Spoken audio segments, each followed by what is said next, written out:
மகளிர் நலப்பிரிவு லாப்ரோஸ்கோபி அறுவை சிகிச்சை 24 மணி நேர விபத்து சிகிச்சை பிரிவு டாக்டர் சிவகுமார் மருத்துவமனை, சத்துவாச்சாரி, வேலூர்.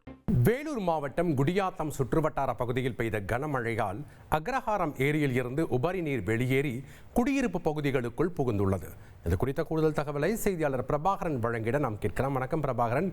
அப்பகுதி மக்கள் இந்த உபரி நீர் புகுந்ததால என்ன மாதிரியான இன்னல்களை சந்திச்சு வராங்க? அவங்க முன்வைக்கக்கூடிய கோரிக்கைகள் என்ன பிரபாகரன்? வணக்கம். வேலூர் மாவட்டம் குடியாத்தம் பக்கத்தில் இருக்கக்கூடிய மோர்தான் அணை தமிழக ஆந்திர எல்லை பகுதியில் பெய்த கனமழை காரணமா சமீப நாட்களுக்கு முன்னாடி முழு கொள்ளளவை எட்டுச்சு.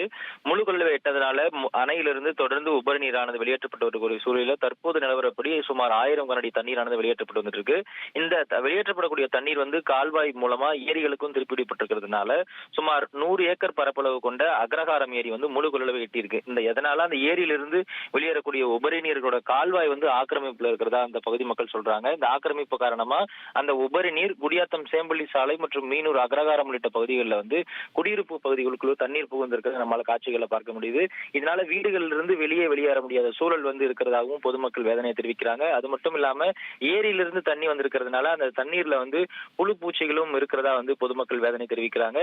இந்த ஆக்கிரமிப்பின் காரணமாக தான் இந்த தண்ணீர் உள்ள புகுந்திருக்கிறதா அந்த பொதுமக்கள் குற்றம் சாட்டக்கூடிய சூழல்ல தற்போது அந்த ஊராட்சி சார்பா ஜேசிபி மூலம் அந்த தண்ணீரை வெளியேற்றும் பணி தொடங்கி இருக்கிறது. ஜபஸ்டின், நன்றி பிரபாகரனுடைய கள விவரங்களுக்கு. 24 மணி நேர ஐசியு, பொதுநல மருத்துவம், எலும்பு முறிவு சிகிச்சை, ENT டாக்டர் சிவகுமார் மருத்துவமனை, சத்துவாச்சாரி, வேலூர்.